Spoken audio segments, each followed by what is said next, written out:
The only thing common to both the Plymouth colony and the settlements in the Chesapeake region, like Jamestown, is that the settlers were English. In almost every other way, they were different.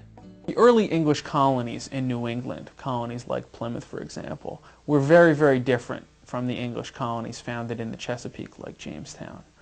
Immigrants to Jamestown tended far more often to be young, single men. The immigrants into New England came as family groups, so they were roughly equivalent numbers of men and women, and they tended to be young married couples so that they had numerous children, and they would have more children once they arrived. Many more of the people who came over to Jamestown came as indentured servants, where they were not free for a number of years while they fulfilled their contract of indenture.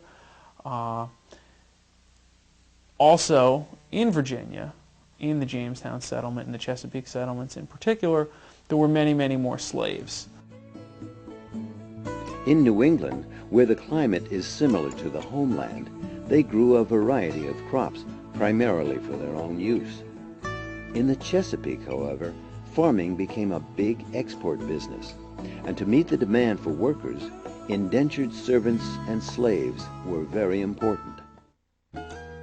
By the year 1700, only 2% of New England's inhabitants were slaves. In the Chesapeake region, on the other hand, 13% of the population were slaves. The New England environment was a healthier one than the Chesapeake.